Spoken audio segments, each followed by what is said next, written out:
Hello my dear friends, आप सभी का एक नए वीडियो में दिल से स्वागत है।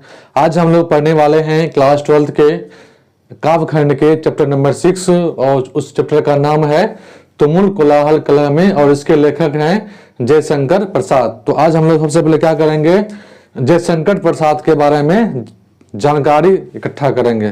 तो आइए हम लोग स्टार्ट करते हैं।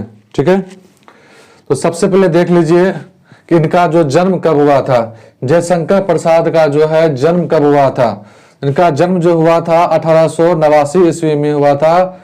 माघ शुक्ल 10वीं संवत था 1946 ईस्वी में इनका जन्म हुआ। इसको याद रखिएगा कि जयशंकर प्रसाद का जो जन्म हुआ है वह 1889 ईस्वी में जन्म हुआ है।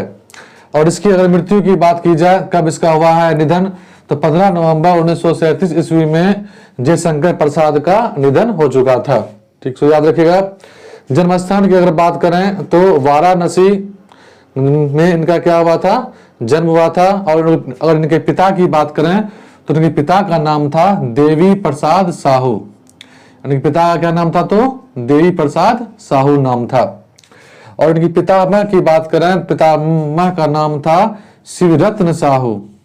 और ये जो क्या ये जो थे सुरती बनाने का, सुरती का मतलब होता है तंबाकू, यानी कि पितामह जो थे वह तंबाकू बनाया करते थे। और इसी कारण से क्या हुआ, तो वे सुंगनी साहू के नाम से विख्यात हो गए।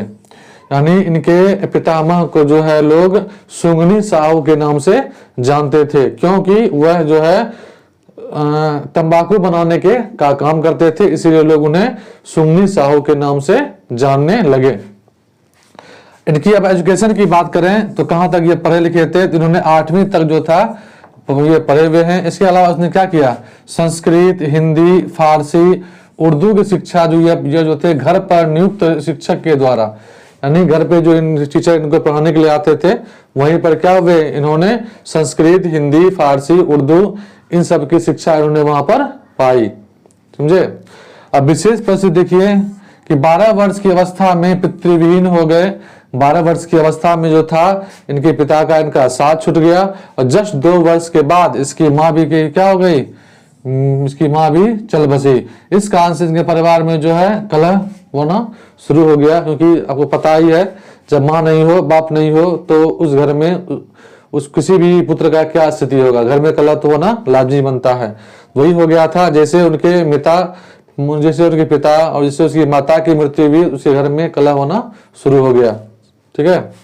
अब हम लोग आते हैं इनकी रचनाएं पर। इन्होंने कौन कौन से रचनाएं लिखे हैं। सबसे पहले हम देखते हैं उपन्यास। इन्होंने कौन कौन उपन्यास लिखे हैं, तो पहला है उपन्यास का नाम है कंकाल, जो 1929 ईस्वी में आई थी। दूसरा उपन्यास का नाम है तितली, जो 1934 ईस्वी में आई थी। इसके अलावा जो है इरावती, ये जो है अपूर्ण है। ये जो इरावती कि जो है इनका अपूर्ण है, क्योंकि इसी बीच में क्या हुआ था, तो जयशंकर प्रसाद का मृत्यु हो चुका और मृत्यु होने के कारण यह उपन्यास अधूरा रह गया। अब हम लोग आते हैं काव्य संकलन पर। कौन कौन से इन्होंने कविताएं लिखी, तो पहला लिखा हुआ है क्या, लिखा हुआ झरना, जो 1918 में आई थी। आंसू 1925 में आई थी। और लहर जो था 1933 ईस्वी में आई थी। उसके बाद है अतुकांत रचनाएं में देख लीजिए, महाराणा का महत्व रचनाएं हैं, करुणालय और प्रेम पथिक, ये जो है इनकी क्या है, तो आतुकांत रचनाएं हैं। उसके बाद आते हैं प्रबंध काव्य। प्रबंध काव्य के लेखक में कामायनी, जो कि काफी फेमस हुई थी।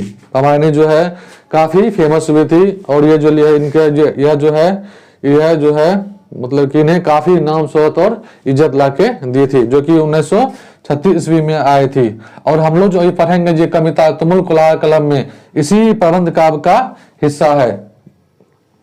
अब हम लोग आते हैं नाटक पे। तो ज्यादातर नाटक की बात है। नाटक में हो गया कल्याणी, परिणय, प्रायश्चित हो गया, राजश्री हो गया, विशाखा हो गया, कामना हो गया, जन्म जय का नागयज्ञ हो गया, स्कंद गुप्त हो गया, एक घूट हो गया, चंद्रगुप्त हो गया और ध्रुव स्वामिनी। ये सभी जो है इनकी क्या है, नाटक हैं, सबका दिया हुआ है। इसी बात कल्याणी, परिणय ये 1912 ईस्वी में आई थी। प्रायश्चित जो था 1914 में लिखी गई। राजश्री 1915 में लिखी गई। विशाखा 1929 में लिखी गई। कामना 1927 में लिखी गई। जन्मजय का नाग यज्ञ जो है 1926 में लिखी गई, और स्कंद जो है वह भी 1926 में लिखी गई। एक घुट जो था वो 1928 में लिखी गई, चंद्रगुप्त 1931 में, और ध्रुव स्वामिनी 1933 में लिखी गई। ये सभी जो है इनके क्या है, नाटक हैं। समझ गए। उसके बाद आते हैं कथा संग्रह कहानी। तो छाया हो गया 1912 ईस्वी में, प्रतिध्वनि 1931 ईस्वी में, और इंद्रजा 1936 ईस्वी में। तो ये सभी क्या है, इनके द्वारा लिखित क्या है, तो रचनाएं हैं जो कि जयशंकर प्रसाद ने लिखी हैं। ठीक है। तो उम्मीद करते हैं कि आपको जो है इनका कई परिचय समझ में आ गया होगा, और हम लोग मिलते हैं एक नई वीडियो में। हम लोग क्या करेंगे उसमें, तुमुल कला का चल में इसका हम लोग अर्थ समझेंगे। तो आज के वीडियो में बस इतना ही। उम्मीद है कि आपको ये समझ में आ गई होगी। तो मिलते हैं एक नए वीडियो के साथ। तो आप सभी को तब तक के लिए दिल से धन्यवाद।